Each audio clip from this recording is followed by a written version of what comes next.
Nazdar, pozdravujem ťa opäť z Dúbravky, pozdravujem ťa z ďalšieho testovacieho videa. Ešte predtým, ako sa oficiálne do toho pustíme, tak pozrite sa za mňa. Začína tu snežiť, takže dneska je 25. november a máme tu prvý sneh. Samozrejme nechýba aj dobrý vetrík, takže vopred sa vám chcem ospravedlniť, ak ten zvuk bude trošku narušený, pretože dneska celý deň má celkom dosť fučať. Dnes sa pozrieme na testing jedného konkrétneho produktu, ktorý uzrel svetlo sveta cca 2 týždne dozadu a práve s týmto typom, nazvime to, už to môžem prezradiť, lopty sa bude stretávať práve aj naša slovenská reprezentácia na Eure 2024. Ešte predtým, ako sa k nej dostanem, blíži sa december a ja som si povedal, že urobím ešte možno nejaké 2-3 testingy, kde by som chcel zapojiť aj práve vás. Takže píšte dole do komentára, ktorý produkt by ste chceli vidieť práve v mojich decembrových testingov. Teraz sa nechám úplne že ovplyvniť vami, takže napíšte mi, čo by ste tam chceli vidieť a ja sa pokúsim vybrať tie najlepšie tipy a otestovať ich priamo tu v Dúbravke, teda pokiaľ situácia poveternostná dovolí. Späť k tomu, k čomu ste asi tu. Dneska budem testovať tréningovú loptu, ktorá nesie názov Adidas Competition. Idem práve k nej. Normálne sneh už začína ísť aj do objektívu. A poďme si ju v krátkosti rozobrať a samozrejme túto v Dúbravke aj vyskúšať. Teším sa na to. Vyberal som schválne tentokrát tú druhú najvyššiu triedu, pretože aká je najlepšia cesta? Stredná cesta, chápete? Takže poďme na to. Už sa približujem k nej. Takže máme ju v rukách. Je to Adidas Competition Euro 2024. Je to, nazvime to, že tréningovo zápasová lopta, pretože táto budeš spĺňať štandardy toho, čo na tom ihrisku budeš potrebovať. Je to lopta teda cenovkovo začínajúca na 60 €. Samozrejme, na všetky tieto lopty bude fungovať môj zľavový kód Kopackov, takže či si vyberieš tú elitnú verziu alebo tie lacnejšie verzie, kľudne si ho tam aplikuj. Pokiaľ ťa práve táto zaujíme, tak pod video dávam linky, takže jedným klikom sa vieš presne presmerovať na túto konkrétnu loptu. Ja to teda rozbalím. Prídete v takomto peknom sáčku. Odstraníme ešte tie štítky. Dobre, toto je ona. Pozrite sa na ňu. Je to taký, že nástupca Al Rihli a dovolím si tvrdiť, že táto sa mi ľúbi o niečo viac. Samozrejme, nechybajú tu symboly Eura 2024. Hoďte mi určite do komentára aj, že či sa vám práve tento typ lopty ľúbi. Čo sa týka tej konštrukcie, je to lopta, ktorá je šitá znútra, takže na tom povrchu nie sú žiadne švy. Čo sa týka gripovosti, nejaký ten grip tam je, samozrejme je to veľmi podobné práve tým loptám Al Rihla, takže chlapci to majú určite vymaknuté v Adidase. Vnútri sa nachádza butilová duša. Táto duša zabezpečuje práve to, že tá lopta ostane nafúkaná pomerne dlhšie ako klasické lopty, takže to je jedna veľká výhoda. Ešte aby som nezabudol, ten oficiálny názov tej lopty je Adidas Competition Fußball Liebe. To znamená preklad, ak sa nemýlim, futbalová láska alebo láska k futbalu. Takže práve s týmto produktom tá láska by mala vzniknúť ešte väčšia, pretože tú, ktorú máš, je dostatočná. Ešte pár slov k tejto lopte. Aj táto lopta obsahuje certifikát, konkrétne FIFA Quality Pro. Preto si dovolím tvrdiť, že túto loptu vieš využiť kľudne aj ako zápasovú loptu. Poďme ho teda vyskúšať. Ešte predtým, ako sa do nej pustíme, treba ju vždycky nafúkať. Väčšinou tie lopty, ktoré objednávaš, prídu nenafúkané, takže treba to tam ešte nejako dotlačiť. Znova pre tých, ktorí nevedia, 0,8 až 1 bar. Toto je hodnota, na ktorú by si to mal nafúkať. Samozrejme, keď máš kompresor, ale ja tu ten kompresor nemám, takže musím si to dať podľa seba.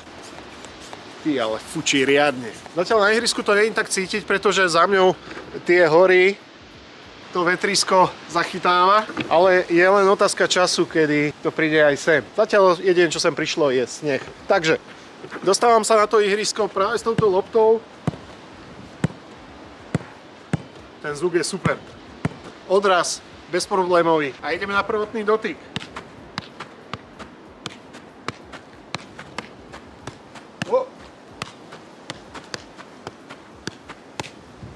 Fakt na nohe pôsobí ako taká zápasová lopta. Ešte aby som nezabudol jednu vec, ale toto je lopta primárne určená na tie prírodné terény. Samozrejme, ja si myslím, že tá umelka je úplne že bez problémov. Jedinou nevýhodou práve tej umelky je, že proste tú loptu ti zašpiní do tmava, do takej umelkovskej farby. Takže s tým treba rátať. Ja sa teda idem s ňou trošku pohrať.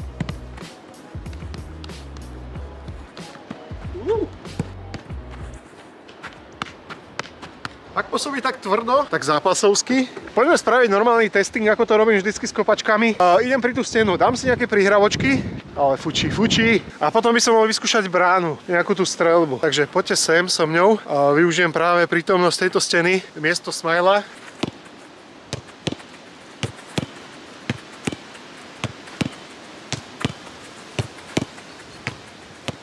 Takto by som tu mohol byť celý deň. Tá prihrávka, tá je odraz lopty, bez problémov. Poďme na túto, na takzvané sklopenú stenu. Dám si vás tiež tuto na bok.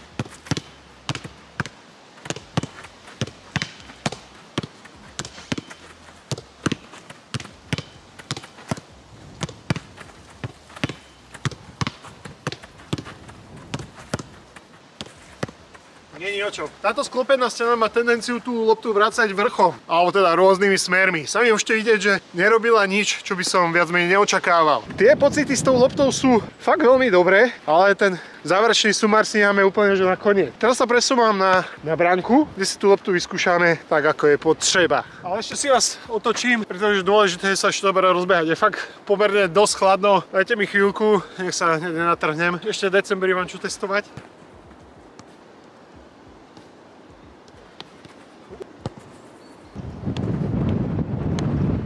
A few moments later. Už som tu. Poďme na tú streľbu. Najprv som si myslel, že ten vietor bude zlý. Na niečo bude dobrý. Aspoň uvidíte, že toto nie je lopta, takzvaný balón, ktorý po malom zafúčaní niekde zaletí, niekde mimo. Tak idem si trošku zastrieľať.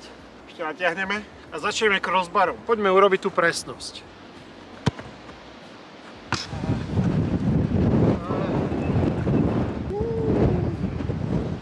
Fučí.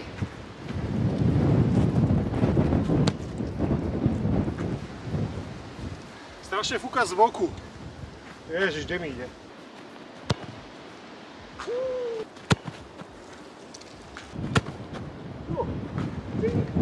Počuli, nepočuli? Cinklo jemne. Teraz to možno budete počuť z toho lesa. Ten vietor už ide sem a teraz je ideálna šanca ukázať vám, že toto je iný balón. A budem sa snažiť triafať tú loptu priamo do brány, hej? Bez blbosti.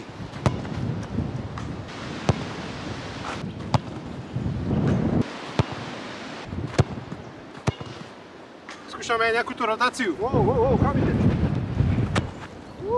Ešte na to doplnenie, pretože nechcem, aby ste ma chytali za slovíčka. Samozrejme, keď peš tú loptu a fučí jak blázen, tak ti určite nejako sfúkne, ale nebude to nič také výrazné ako už aj kamera mi odchádza, ako keď máš nejakú loptu z Decathlonu za 15 €. Tu keď kopneš, tak končí niekde hen tam hore. Tak pozrite sa hore, ako fučí, hej.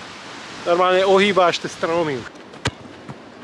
Či chceš točiť tú loptu alebo kopať priamo, ono to už len na tvojej šikovnosti a tvojej nohe.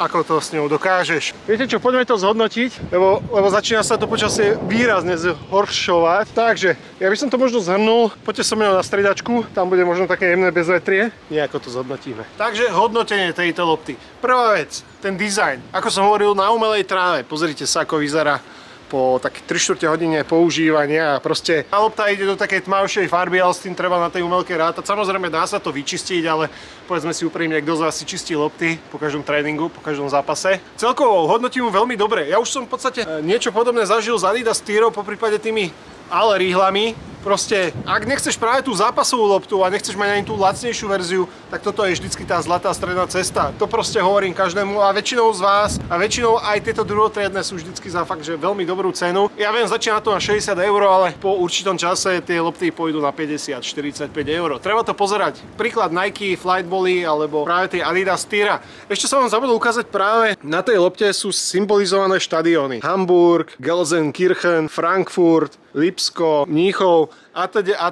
Proste to sú štadióny, kde sa to celé bude odohrávať. Takže moje hodnotenie tejto lopty. Ja si myslím, že je to typ lopty, ktorá určite nesklame. Nie je to žiadny balónik. Sami ste mohli vidieť, že aj napriek tomu, že tu fučí jak blázon, s tou loptou sa dá pracovať, s tou loptou sa dá hrať a výrazne pripomína práve tú prvú triedu. To znamená, že ak nechceš investovať práve do tých elitných lopt, tak myslím si, že to úplne stačí, pretože stavme sa, že keby vám dám túto do ruky a tú originál, tak možno aj nezistíte ten rozdiel. Takže toto je lopta Competition Fußball Liebe. Ak máš nejaké otázky, kľudne sa pýtaj aj do komentára a pokiaľ si stále nevieš vybrať ten správny typ kopačiek, chráničov, lopt, hocičoho futbalového, píš mi na môj Instagramový profil Kopackoho. Som tam, som v dispozícii, samozrejme rád pomôžem, poradím a myslím my sa vidíme teda pri ďalších videách. Prajem vám pekný deň, ahoj, čau.